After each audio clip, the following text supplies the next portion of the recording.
É hora da nossa entrevista do dia aqui na TV Serra Farroupilha, canais 26 e 526 da NET, e que está no ar para toda a região de alcance da NET em Farroupilha. Se você não tiver a NET, não tem problema, você pode acompanhar inclusive esse programa na íntegra no nosso canal no Facebook, TV Serra Farroupilha. Vá lá, curta.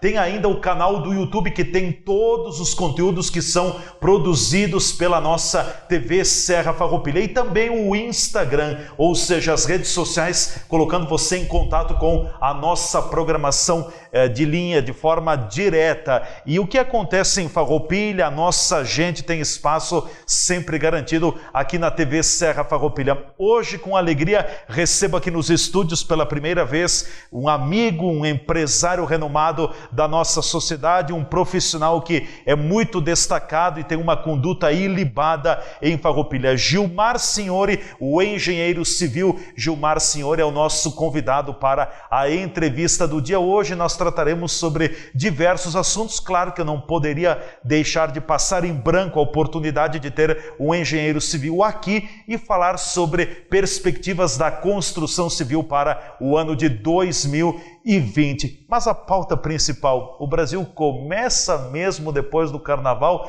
Se começa depois do Carnaval, então mãos à obra, porque o Carnaval, pelo menos para nós aqui no Sul, já foi. No Nordeste o pessoal vai esticar ainda alguns dias. Gilmar Signori, o conhecido Gílio, obrigado por estar aqui nos estúdios da TV Serra pela primeira vez. Seja bem-vindo, prazer te receber. Tudo bem com o amigo? Tudo bem, obrigado, Leandro. O que eu diria assim? Eu acredito que o país retoma mesmo sempre depois do Carnaval. Posso dar um testemunho meu. Algumas coisas eu deixei amarrado para depois do Carnaval. Então nós temos um pouco dessa cultura. Mas eu acho que o país vem dando demonstrações, embora tímidas, minha opinião, de uma retomada, e os nossos números são muito bons. São atraentes. São otimistas. São otimistas. A economia tem dado excelentes números. Se eu me reportar só ao meu setor, que é a construção civil, eu diria assim que o ano de 2019 foi alentador. Nós nunca tivemos taxas de juros tão baixas para financiamento. Acho que a nossa retomada, Leandro e espectadores, ela está um pouco vinculada à questão política. Economia e política nunca se separaram. Nunca se separam. E o que a gente vê? A timidez na nossa evolução econômica está pelos entraves políticos que a gente tem observado, porque nós vínhamos de um modelo administrativo de 14 anos de governos petistas, né, de governos identificados com a esquerda, e agora nós tivemos uma mudança desse paradigma. Estamos com um governo de direita e, ao meu ver, está difícil de se entender este candidato, que então era candidato, mas hoje é presidente, como o nosso novo presidente. E nesse aspecto eu faria também uma crítica. Até eu vi a deputada Janaína Pascoal, fecha com o que eu penso. Ela disse: o presidente foi eleito pela forma como ele se manifestava, a forma autêntica e tal. Mas o presidente precisa, não é demérito se ele se polir um pouco nas suas declarações. Isso não vai depor... Ele tem que ter a liturgia do cargo. Ele não é mais o candidato, ele não é mais o deputado. Ele agora precisa se revestir do cargo que ele ocupa, do cargo da presidência. E esse cargo da presidência obrigatoriamente precisa de filtragem de determinado tipo de coisa.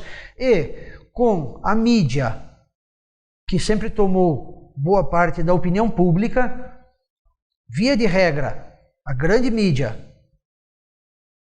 tomando partido contrário, fica fácil de ecoar exatamente os pequenos percalços, as coisas mal ditas de maneira dúbia, e tudo como recebe essa conotação, né, Leandro?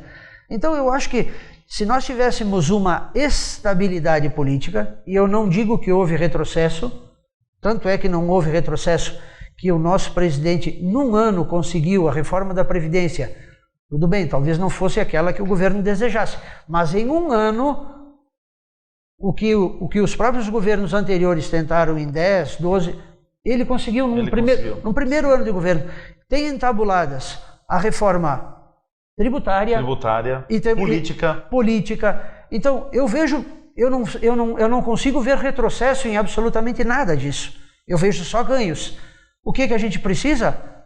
Parar de fazer discurso de política partidária ou de política que elegeu pessoas para dizer, mal ou bem, é o presidente dos próximos anos, vão tocar esse país. Nós temos que parar muito com aquela briga, é do contra ou é do a favor. Não. Hoje é uma radicalização que partiu o Brasil, ou eu sou do contra ou eu sou do a favor. Então, quem é contra é pau e pau e pau, quem é a favor defende. Daqui a pouco viram os lados, mas é isso que a gente tem passado no país, né? Isso, e outra coisa que me impressiona, por que essa grenalização? E outra, que é pior ainda, então o fato de ter um contraditório, de pensar de maneira contraditória, que é salutar, virou inimizade. As pessoas deixaram de ser adversários para serem inimigos. Eu vejo que isso não leva a nada. Acho que é parte de um processo ainda de as pessoas terem a liberdade de falarem o que quiserem, de sofrer atos consequentes em função do que disserem, né? Mas acho que é um período de amadurecimento da nossa democracia. Quem é que sofre com isso, espectadores? Nós, o povo como um todo. Por quê? Porque nós poderíamos estar com altíssimos índices de melhorias no aspecto de desemprego, da obtenção de casa própria, e a gente não vê isso. A gente vê, eu posso testemunhar pela minha área da construção civil, renovo isso dizendo, nós não tivemos retrocesso em 2019. Agora, a nossa evolução... Talvez não cresceu o que deveria crescer, mas não foi para trás. Não foi para trás. Isso. Os negócios passaram a existir, só que com uma evolução muito tímida. Certo. Eu quero voltar um pouquinho quando você fala do perfil, do comportamento que deve ter o presidente da República, porque ele não é mais candidato, ele não é mais um deputado, ele é o mandatário máximo do Brasil. E por isso que eu digo que o presidente da República precisa pelo menos ter um pouco da liturgia que o cargo exige. Vou dar um exemplo. Acompanhei durante o período do Carnaval também, pelas redes sociais do presidente Bolsonaro, o presidente Bolsonaro na praia do Guarujá, em São Paulo. O presidente foi ao mar, de bermuda, de camiseta, bem de boa, foi ao mar, não mergulhou muito, ele disse que ele não tem mais condições de mergulhar agora, mas que no passado ele mergulhava e tal. Claro que a segurança isolou toda a área, depois o presidente caminhou um bom trecho, foi ao encontro das pessoas. E eu fiquei pensando, Gili, claro, ninguém tira essas peculiaridades do presidente, mas eu não lembro de ter visto Michel Temer, Lula, Dilma, Fernando Henrique Cardoso tendo um comportamento assim. Não, eles iam para a praia, a base naval do Aratu, na Bahia, ou um local fechado, quase não se tinham imagem. Não, aí o presidente foi numa praia e tomou banho. Não estou dizendo que o presidente não possa entrar no mar, mas não é algo que talvez venha acrescentar com a responsabilidade que o presidente da República tem, né? Não estou fazendo uma crítica, estou fazendo uma constatação. Esse efeito popular que o presidente se permite dar, tá bom, isso é inerente talvez à personalidade dele. Excelente.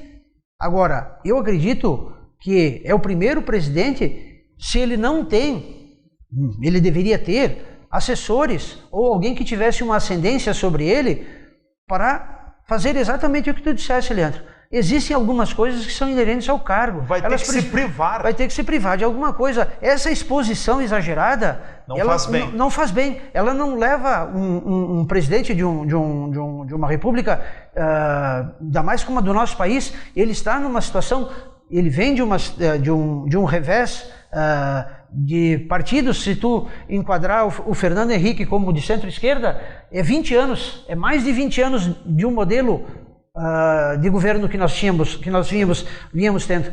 Ele é exatamente a antítese. O contrário. Exatamente. É a antítese disso.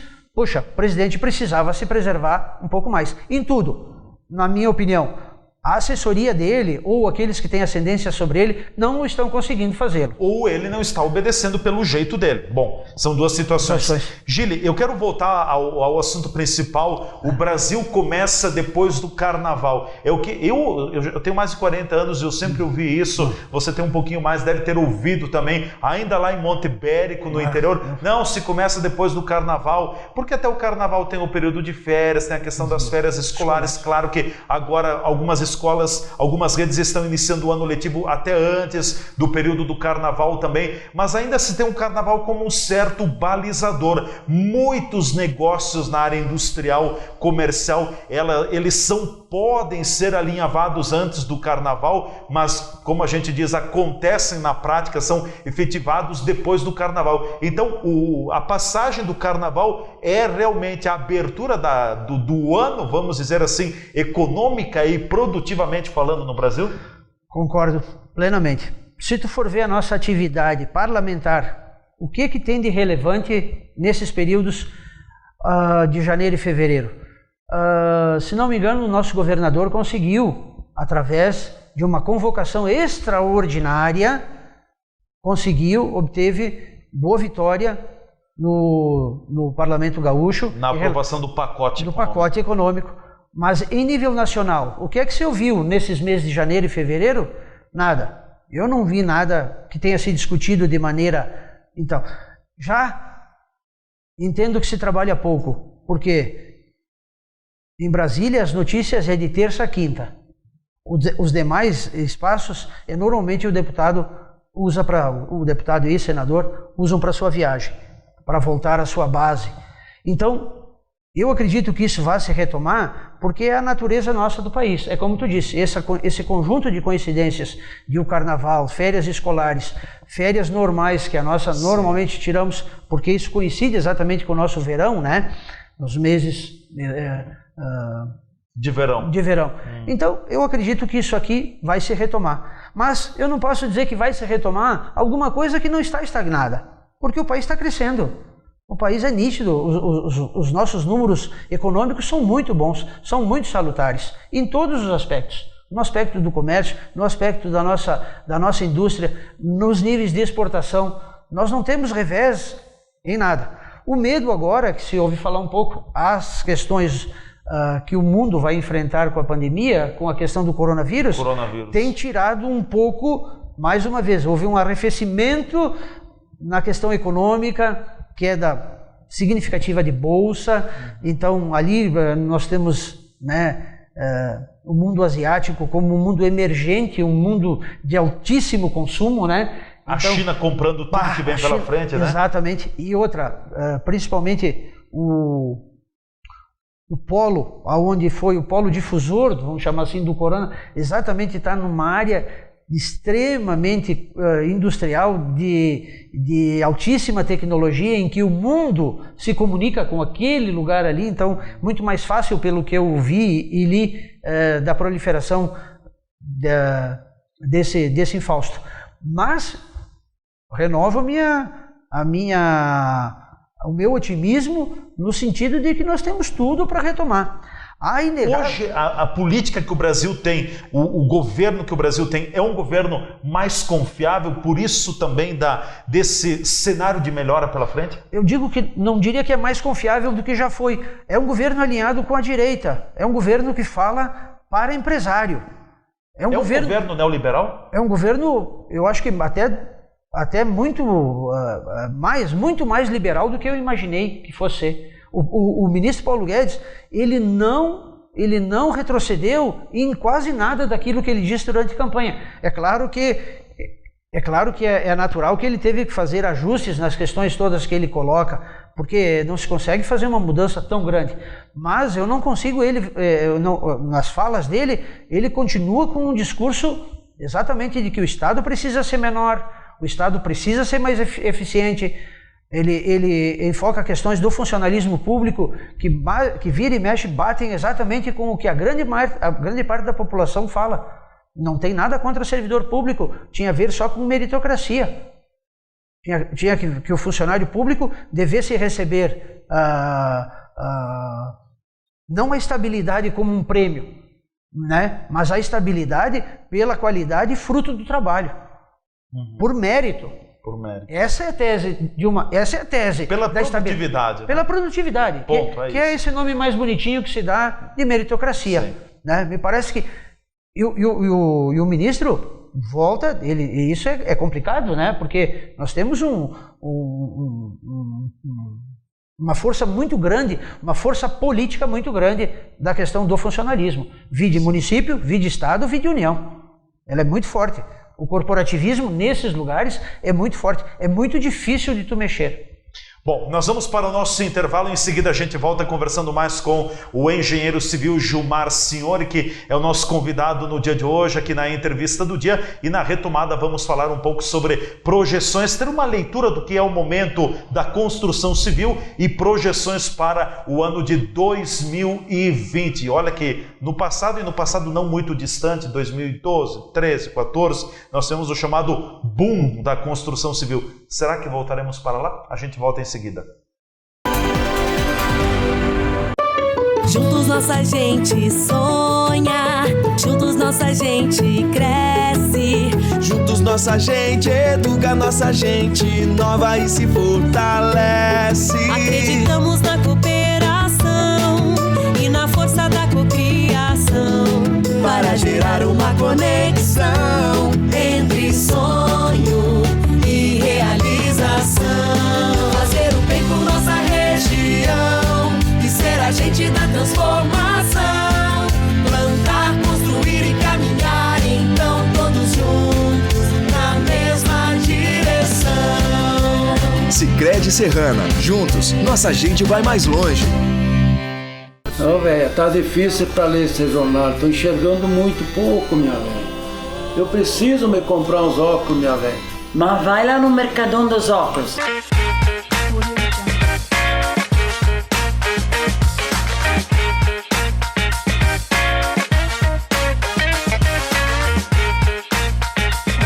Qualidade com preço justo você só encontra no Mercadão dos Óculos.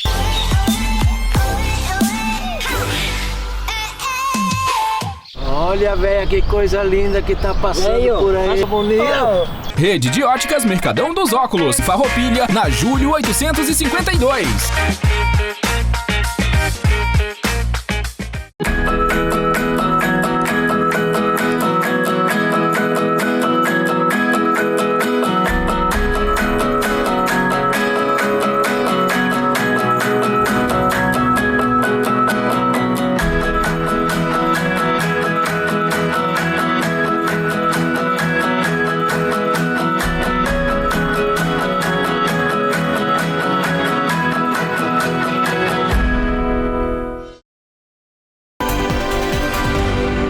Nós já estamos de volta com a nossa entrevista do dia na TV Serra Farroupilha, aqui canais 26 e 526 da NET, e também estamos no Facebook TV Serra Farroupilha, no Instagram, e ainda tem o nosso canal no YouTube TV Serra Farroupilha. O que é daqui, você vê por aqui. Hoje é nosso convidado, o engenheiro civil, o Gilmar Signori, conhecido Gili, que está aqui nos estúdios. E claro que o Gili é uma personalidade, a quem entende, nós podemos ter uma leitura, eu digo nós, eu posso ter uma leitura por fora da situação, mas o Gili tem uma leitura mais aprofundada, e eu quero entrar agora na questão da construção civil, fazendo um levantamento, um panorama do que é a construção civil nossa aqui em Farroupilha. Depois a gente pode expandir um pouco no estado também, e logo ali adiante traçarmos quais são as possíveis perspectivas para o ano de 2020. Como é que está a construção civil aqui em Farroupilha nesse momento, Gilmar? Tem sido um momento ainda de uma leve e tênue recuperação ou de estagnação? O que a gente pode colocar? Olha, a leitura que eu faço é que Farroupilha, vamos ver se eu consigo, em um breve espaço, demonstrar para o espectador por que é que Farroupilha difere um pouco da região serrana como um todo. A leitura que eu faço... Farroupilha destoa, então? Destoa. Por duas coisas básicas, na minha opinião. Talvez nós temos o plano diretor, Leandro, mais permissivo do que todas as nossas cidades vizinhas, mais do que Caxias, mais do que Bento, mais do que Flores, mais do que Garibaldi, mais do que Barbosa. Os nossos índices construtivos são mais atraentes. Isso que eu chamo de uma construção mais permissiva. Os nossos lotes, os nossos terrenos rendem mais metros quadrados. Se a gente for ver rapidinho, os índices de Caxias são baixos. Precisa ter terrenos muito grandes. As cidades vizinhas como Flores, Barbosa, Garibaldi não permitem construir mais do que 5 pavimentos. Então se torna pouco atraente para o construtor, para o empreendedor. Bento tem uma situação inferior à nossa em Farroupilha. Então, o que é que eu fiz? Que leitura eu fiz disso? Por que Farroupilha recebeu agora, nos últimos tempos, construtoras de fora vindo edificar em Farroupilha? Além das nossas tradicionais, assim, tão idôneas quanto a senhora engenharia, porque exatamente o nosso plano ele é bastante atraente, os índices são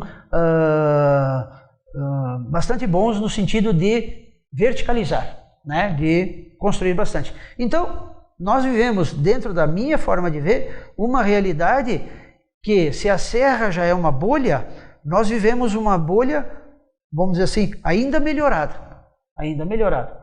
Então, o que é que falta? O que é que eu vejo que está nos faltando? O que falta, na minha opinião, é que o mercado demanda, Leandro e espectadores, um modelo de apartamento que é um pouco difícil de ser produzido. Por quê? Por quê? O que é que demanda o mercado hoje? Isso é uma leitura minha, hein?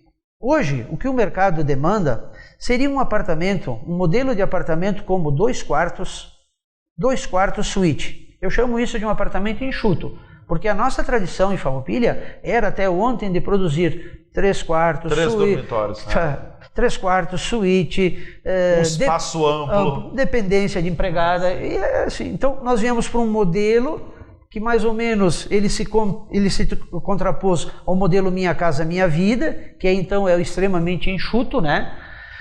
E por que eu digo isso? Porque basta ver, se abrir o nosso jornal, raramente vai encontrar no nosso jornal do semanário nosso menos do que 6, 7 casais casando de forma oficial por semana. Então, o que essas pessoas precisam? Quem casa quer? Casa. Essas pessoas precisam de apartamento.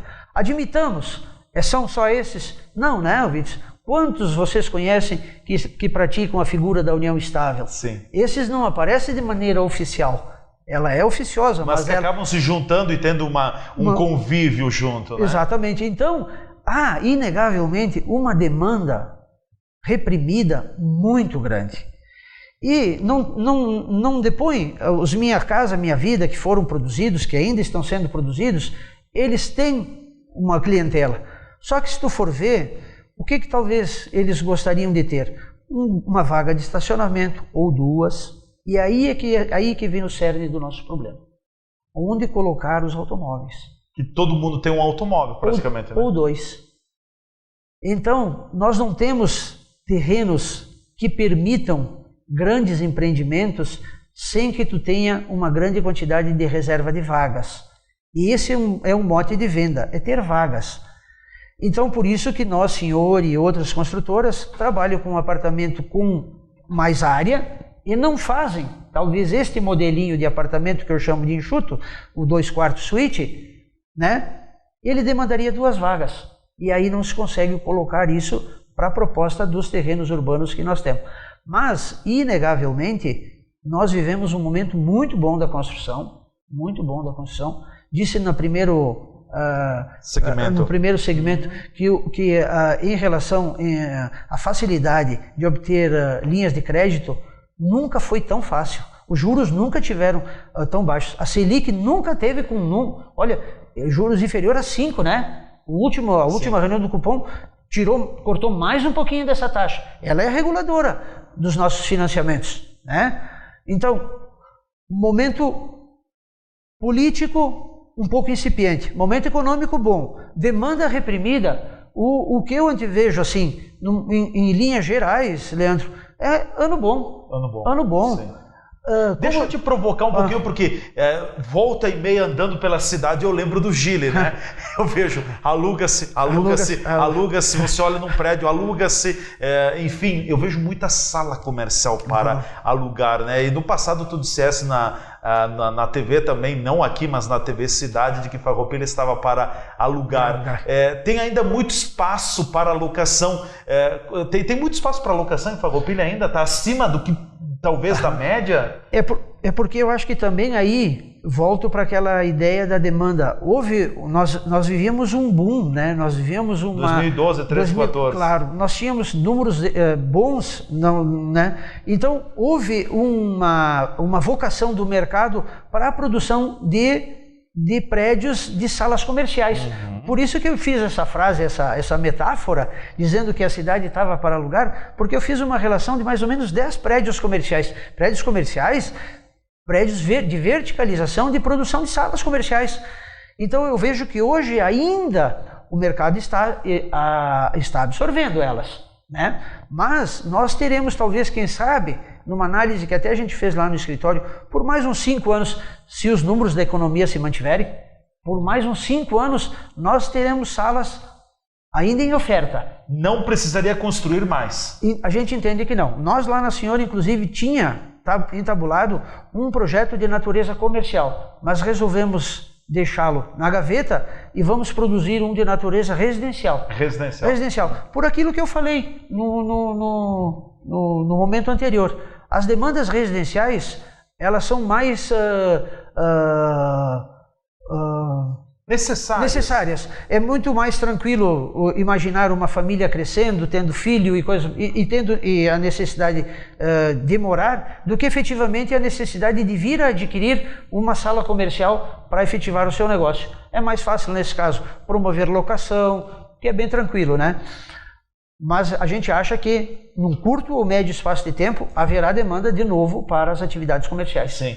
Me parece também, até pelo comportamento, claro que não é um comportamento geral, mas pelo comportamento das pessoas, Gile, de que, como você disse, tem casais que contraem um matrimônio, está ali no jornal, tem aqueles que se juntam sem passar por a questão do matrimônio religioso e civil, tem o início de uma vida matrimonial, de marido e mulher, sem a questão das formalidades, mas ao mesmo tempo tem muitos outros setores, porque estamos entrando numa época diferente de relacionamentos. Não venham me apedrejar, mas logo ali à frente nós vamos ter relacionamentos assim, cada um vive no seu canto, se juntam em determinados momentos, mas depois se separam. Mas vão ter uma relação estável, ponto, vai ser isso que vai acontecer. Então eu te pergunto, daqui a pouco a necessidade, não só para separados, mas pessoas que vão entrar é um novo relacionamento, nessa nova tendência de relacionamento, não se faria necessária construções daqui a pouco com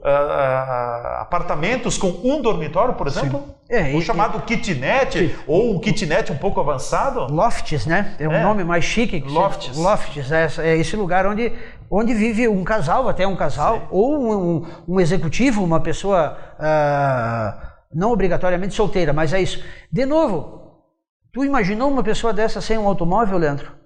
Não tem, não dá. Aí pensa, o senhor vai fazer um empreendimento, vai produzir quantas unidades? Eu consigo, talvez, num terreno normal nosso, um 20/40, que é o padrão. A matriz dos nossos terrenos em Farroupilha, na região central, é um 20/40. Então, num terreno 20/40, eu consigo, talvez, num pavimento, colocar 25 vagas. Vamos exagerar? É um número de referência. Sim. Tá bom, então eu vou produzir 25 lofts, porque mais que isso eu não consigo fazer. Ninguém vai produzir isso. É muito pouco. Aí não se obtém o potencial construtivo, o terreno fica muito caro. Tu viu onde é que nós esbarramos, Leandro? Nós esbarramos numa coisa chamada vaga de estacionamento. Quando nós começamos um projeto lá na Senhora, espectador, sabe o que a gente faz? Quantas vagas esse terreno pode me dar? Respeitado. Começa pelas vagas e estacionamento. Isso. E tudo que eu fiz... E a partir daí projeta o resto? Aí projeta o prédio. Tudo que eu aprendi na escola, tudo invertido. Pirâmide invertida. Invertida. Eu aprendi que o meu cliente vinha e me dava uma demanda do que ele queria, e eu projetava aquela demanda e depois as vagas eram consequência. Hoje, o prédio é consequência. Eu tenho que ver se eu vou fazer 1 andar, 2 andares ou até 3 andares. E a gente não precisa ir longe. Basta ver o que está se fazendo aqui no nosso centro urbano, escavando em rocha viva, em rocha sã, até 3 subsolos. Não é, Leandro? Basta que a gente percorra... Aqui na Coronel Pena de Moraes mesmo. Aqui na Coronel Pena de Moraes. Tem situações no centro e tu tem que gerar essa vaga, senão o teu empreendimento ele fica muito difícil. Ele não se sustenta? Ele não se sustenta. É muito difícil de vender. É muito difícil de vender. E o que é bom? É aquilo que é atraente à venda, né? Por isso que a gente faz um apartamento maior, um valor agregado maior, potencializa o índice que o terreno pode dar na construção, com a mesma quantidade de vagas se o apartamento fosse menor. Isso, vender um apartamento dessa modalidade que tu está propondo, isso seria o sonho de consumo. O sonho de consumo. Eu aposto que qualquer imobiliária teria isso como o carro-chefe. O problema é fazê-lo.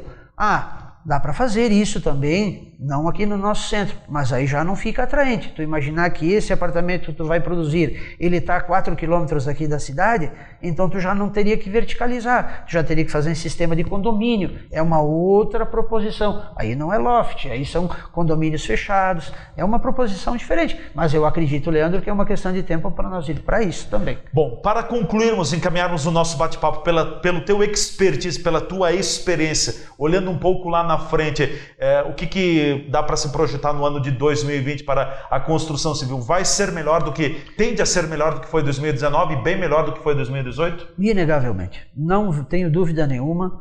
Os negócios, como eu disse, se nós tivermos estabilidade política, isso vale para Farroupilha, isso vale para o estado do Rio Grande do Sul. Âmbito local, estadual e nacional. A gente precisa ter certeza. O funcionário da Senhora Engenharia, o funcionário da loja X, ele precisa ter convicção de que o emprego dele está garantido.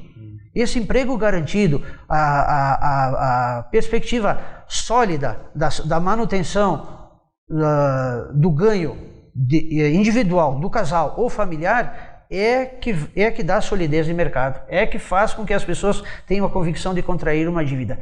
Não é que os apartamentos que eu produzo não tenham demanda. Talvez o que precisa é ter a convicção, o chefe de família, de que ele possa investir nesse determinado momento, porque todos os números e todas as garantias dão conta de que daqui a 5 anos ele continuará com o emprego. A gente tem essa convicção. Nós estávamos num boom de construção há 4 anos atrás, há 10 anos atrás, e aí nós passamos por um período de derrocada. Por quê? Porque houve uma derrocada política, o país entrou em recessão. E aí puxou tudo a reboque. Tudo a reboque. E que garantia tu tem? Pensa, eu, um pai de família, iniciando uma vida com minha esposa, tendo um filho, vou fazer um investimento para 25, 30 anos? Cucumiri, nem pensar diz outro. Tu faria isso? Quem faria isso de sã consciência? É isso que nós precisamos. Precisamos ter certeza de que nós caminhamos de forma sólida. E para isso nós precisamos ter estabilidade, que inicia com estabilidade política, com garantia das instituições, nós precisamos ter garantia econômica, com progressão, mesmo que tímida, dos nossos números econômicos. Com certeza. Gilmar, te agradeço pela tua primeira visita aqui à nossa TV Serra Farroupilha. Nós vamos estreitar esse nosso relacionamento porque os teus posicionamentos são muito oportunos e nos ajudam a refletir bastante. Obrigado, até uma próxima oportunidade. Obrigado. Obrigado. Está aí o engenheiro civil, também empresário da nossa cidade, Gilmar Signori, foi o nosso convidado hoje aqui na entrevista do dia, falando sobre a questão o Brasil começa mesmo a andar, como a gente diz, depois do carnaval, e também falando um posicionamento técnico, uma leitura técnica da construção civil, e eu percebo o Gili bastante animado com a projeção da construção civil para 2020. Claro que não vai ser o que foi 2012, 2013, 2014, mas tende a ser bem melhor do que foi 2018 e ainda melhor do que foi o ano passado. Ficamos por aqui com a nossa entrevista do dia. Um forte abraço a todos vocês. Até o nosso próximo encontro aqui na TV Serra.